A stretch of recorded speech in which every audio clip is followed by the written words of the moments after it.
외국 선박의 입출항이 잦은 포항에서는 코로나19 유입을 막기 위해 항만 검역에도 비상이 걸렸습니다.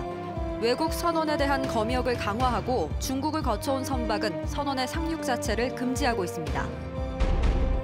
포스코 교육재단에 대한 포스코의 출연금이 10년 사이 5분의 1로 줄게 되면서 학부모와 교사들의 위기감이 커지고 있습니다. 교육의 질이 크게 떨어지지 않을까 걱정인데 제대로 된 설명조차 듣지 못했다며 공청회 개최를 요구하고 있습니다.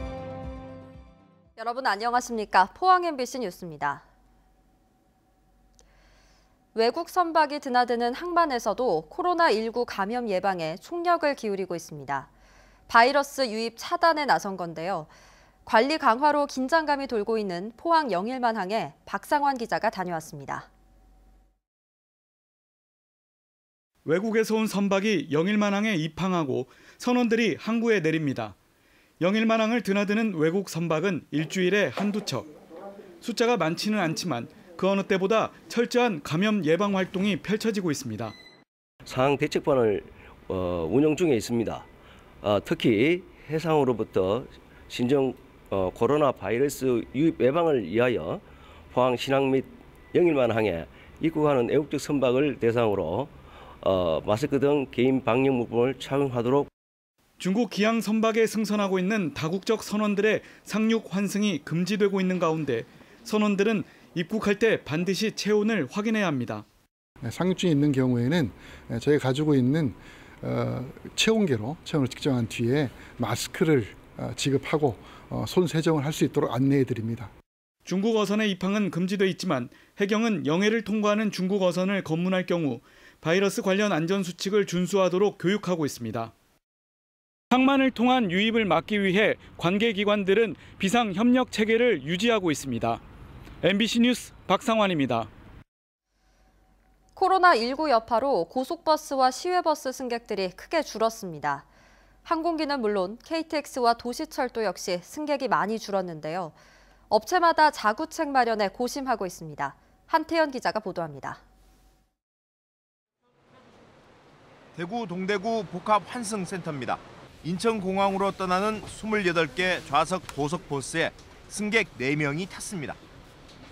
국내 코로나19 확진자가 처음 발생한 이후 승객 없이 운행하는 버스도 있습니다. 대구의 한 시외버스 회사는 이달 1일부터 일주일 동안 인천 김해공항과 수도권 운행 승객이 지난달 같은 기간보다 40%가량 줄었습니다. 7개 회사로 구성한 경북버스운송사업조합은 긴급 회의를 열고 노선을 줄이는 방안을 경상북도에 건의하기로 했습니다. 특별 지원금을 좀 마련해 주실 바라고, 그다음에 승객 감소폭이 큰 노선에 대해 가지고는 탄력적으로 노선을 좀 조정해서 운행할 수 있도록 어떤 제도적 조치가 마련되었으면 좋겠습니다. 대구공항을 이용하는 항공사들도 울상입니다. 지난달 23일부터 20일 동안 대구공항을 이용한 승객은 15만여 명으로 지난해 같은 기간 45만 명과 비교해 66% 줄었습니다. 가격을 아무리 내려도 항공권이 팔리지 않자 항공사마다 무급휴직을 비롯해 임금 삭감 등 자구책을 마련하고 있습니다. 전반적으로 다 어려운 상황이잖아요. 저희뿐만이 아니고 이미 타사들도 먼저 하고 있었고. KTX, SRT 역시 30%가량 승객이 줄었고 대구 도시철도 승차 인원도 평소보다 12% 줄었습니다. 방역 활동이 어느 때보다 더 철저하게 이루어지고 있지만 불안감은 가시지 않고 있습니다. MBC 뉴스 한태연입니다. 심상정 정의당 대표는 오늘 경주에서 기자회견을 갖고 제21대 총선 경주시 선거구에 출마한 권영국 예비후보의 지지를 호소했습니다.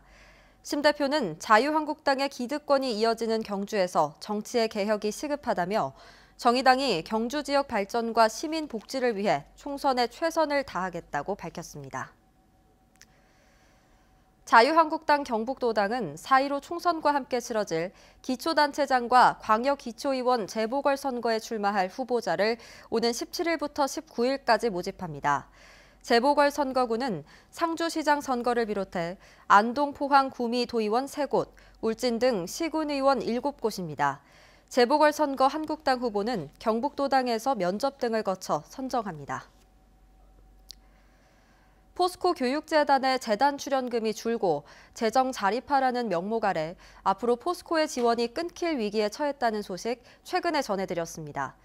교육재단의 미래를 걱정하는 학부모와 교사들이 함께 모여 설립 취지에 맞게 포스코의 지원이 지속돼야 한다고 밝혔습니다. 박성아 기자가 보도합니다. 포스코 교육재단 산하 학교의 교사들과 학부모들이 한자리에 모였습니다. 포스코의 내년도 교육재단 출연금은 70억 원, 지난 10년 사이 5분의 1로 줄면서 큰 위기감을 느끼고 있습니다. 학부모들은 당장 아이들 교육이 걱정되는데 교육재단으로부터는 제대로 된 설명조차 듣지 못했다고 말합니다. 아이들이 과연 학교에서 안정적인 생활을 할 수 있을까 학부모로서 가장 걱정이 되고요.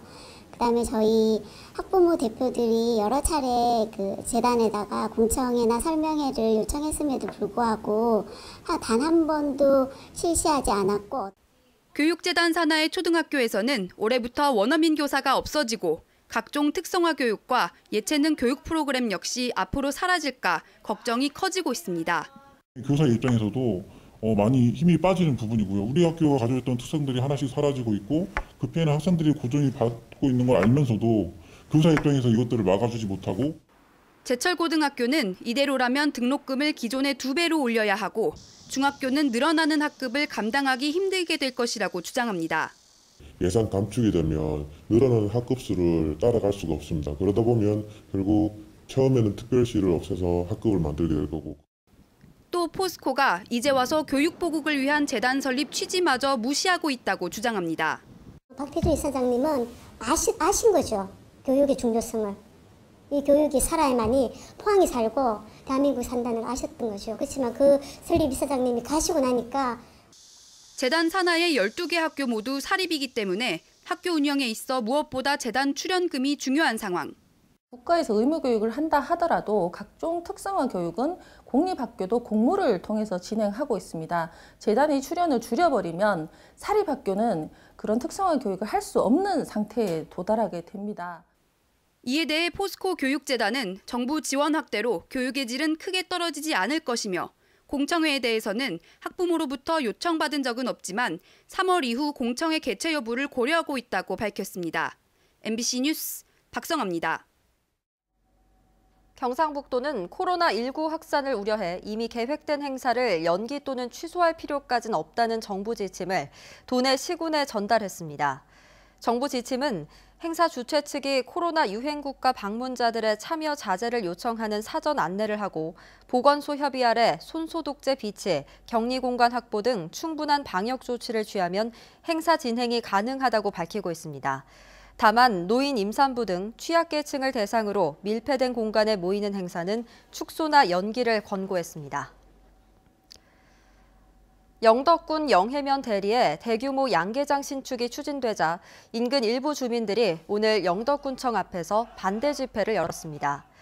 주민들은 마을 인근 2만 9천여 제곱미터에 사육 규모 20만 마리의 개사 14동이 들어서면 악취와 폐수 등 환경오염이 우려된다며 영덕군이 허가해서는 안 된다고 주장했습니다. 이에 대해 영덕군은 적법한 절차로 신청된 사안이어서 반려할 명분이 없다며 곤혹스러워하고 있습니다. 앞으로 5년간 1,500억 원이 투입되는 경북 한우 육성지원 5개년 종합계획이 발표됐습니다. 품질은 고급화하고 개체수는 줄여서 전국 최대 사육두수를 자랑하는 경북 한우의 경쟁력을 높이겠다는 전략입니다. 이규설 기자입니다. 어깨가 딱 벌어진 당당한 체형. 경북 농업명장 이승래 씨가 키운 몸무게 900kg짜리 최상급 한우입니다. 귀에 달린 노란 명찰은 개체 식별번호, 파란 명찰은 경주 천년한우를 뜻하는 브랜드 기호인데 개체 식별번호를 휴대폰 어플에 입력하면 이력 정보와 혈통, 유전 능력 정보 등을 순식간에 확인할 수 있습니다. 이 농장은 성장 단계별 특화 사료를 공급하는 농장 최적화 TMR 생산 기술을 적용해 지난해 1등급 이상 출현율 98%를 달성했습니다.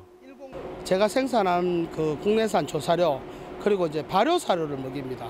발효를 해서 먹이기 때문에 이제 소화 흡수율이나 모든 면의 등급이나 거기에 영향이 많은 것 같습니다. 도에서 발표한 5개년 계획의 핵심은 이 농장처럼 고급 한우의 생산 비율을 늘리겠다는 겁니다. 유전체 분석과 수정란 이식 사업을 통해 계량 선도 농가를 육성하고 우량 송아지 수급단지 5곳을 만들어 현재 75%인 1등급 이상 출현율을 더 끌어올린다는 계획입니다. 동시에 한우 사육 두수를 줄이는 정책도 강력하게 시행합니다. 최근 몇 년간 한우 가격이 강세를 유지하면서 한우 사육 두수는 계속 늘어났고 당장 올 하반기부터 가격이 떨어질 것으로 예상되기 때문인데 구체적으로 600억 원을 투입해 저능력 암소 5만 마리를 도태시키고 새끼를 낳지 않은 저능력 암소 5만 마리는 비육시켜 한우 개체수를 조절할 계획입니다. 한우 등급제 개편, 쇠고기 수입량 증가 등으로 큰 어려움에 봉착하고 있습니다. 이러한 변화에 대응하여 우리 경북 한우 산업을 더욱 체계적으로 육성하고 사료 자동 공급 장치와 IoT 추구 관리 시스템을 보급해 농가 생산성을 높이고 경북에서 생산된 한우에 경북 넘버원 마크를 부착해 품질을 통합 관리할 계획입니다. 또 한우 수출 협의회를 만들어 경북 한우의 해외 시장 개척에도 적극 나설 계획입니다. MBC 뉴스 이규설입니다.